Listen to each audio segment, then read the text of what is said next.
Bitter criticism, reading, I don't know, Russia Today again, Russia Today right till the end.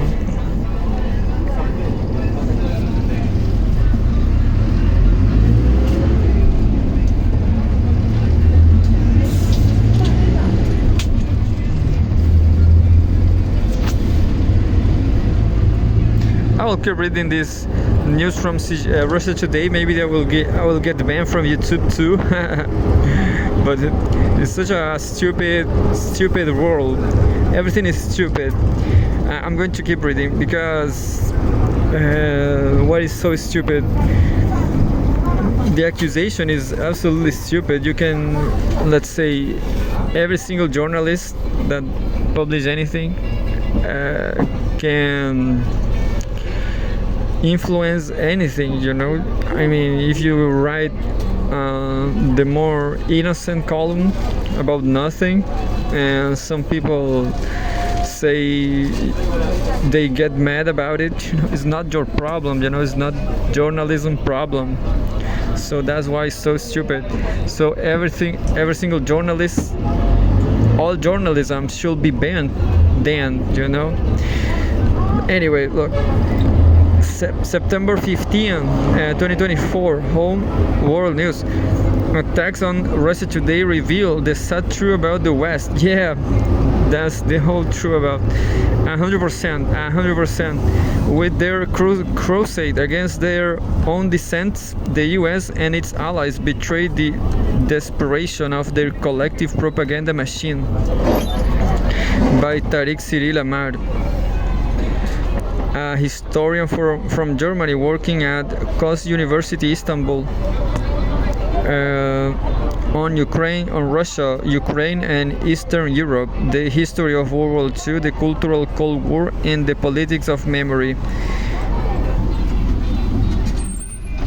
I have a photograph of Antony Blinken there, US Secretary of State Antony Blinken. The US and its ever loyal followers, Canada and Great Britain, have launched a fresh information war offensive. If fresh is the word, in a new season of the long-running, apparently never ever ending Russia Rage show, aka Russiagate, that at least the American elite simply cannot get enough of.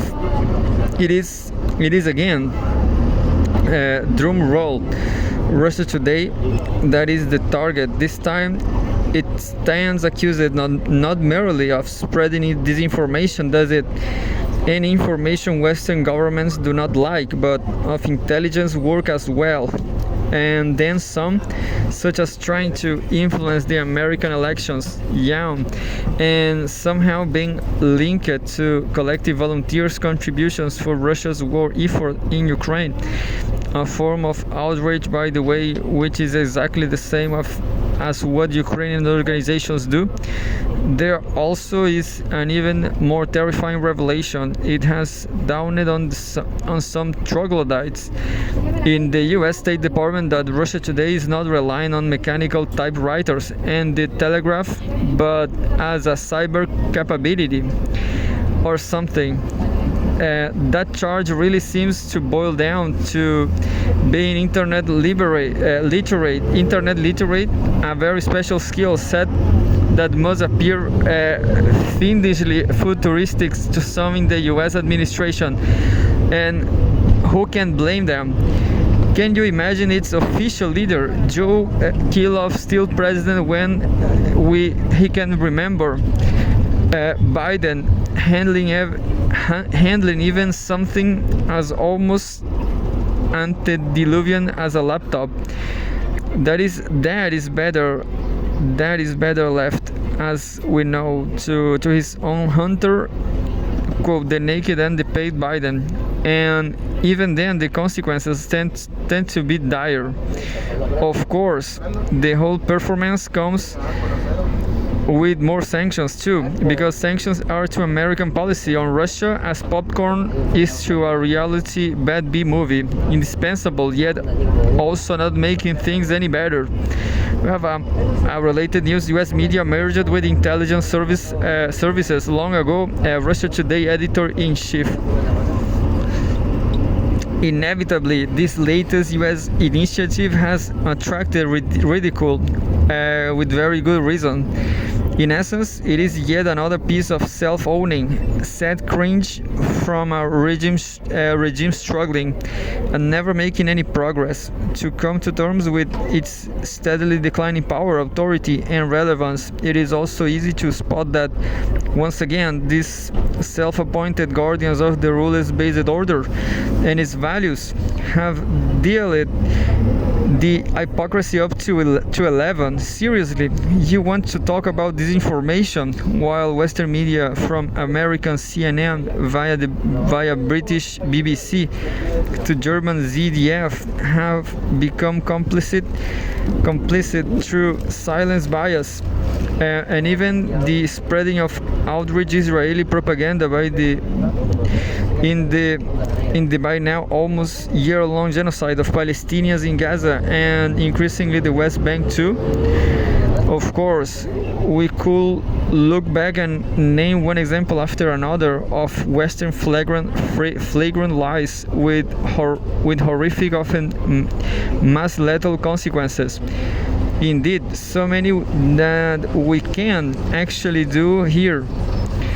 So just recall too the brutal campaign of government lying and media propaganda that the same powers used to justify their unjustifiable war of aggression against Iraq in 2003.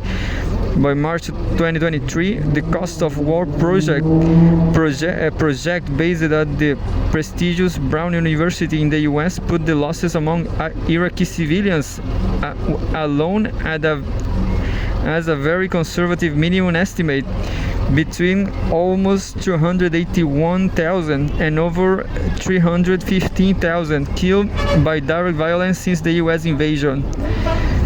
Note the word direct, quote, direct, if we add, as we realistically have to, those killed indirectly, and is by avoidance, malnutrition, disease, infrastructure destruction, etc. Then the real toll to the cost of bye Congressman. Then the real toll to the cost of war project was likely much higher again.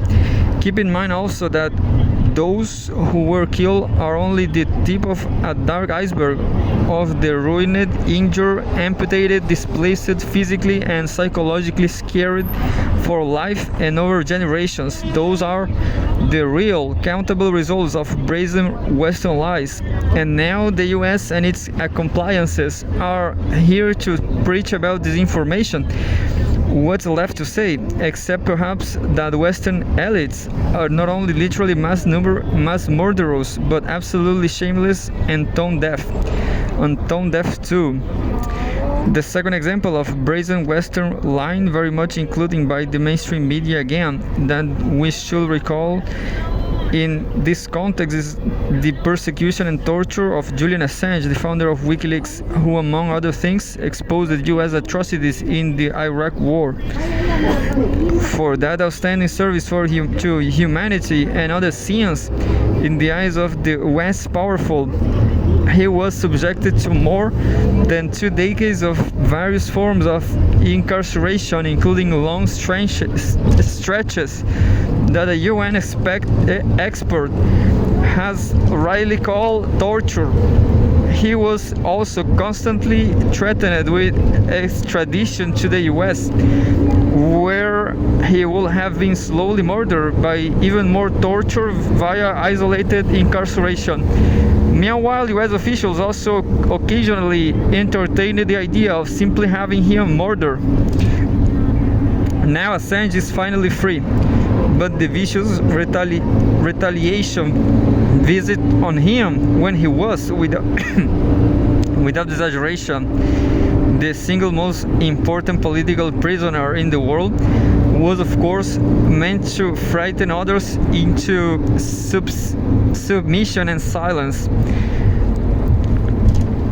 And that brings us back to an especially sinister aspect of the renewed US assault on Russia Today, namely the allegation that somehow Russia Today is de facto, oh, what a elastic term, engaged in intelligence, being not a real journalist and publisher but instead some kind of spy, was precisely the keynote line on which Washington built its many crimes against Assange and his family.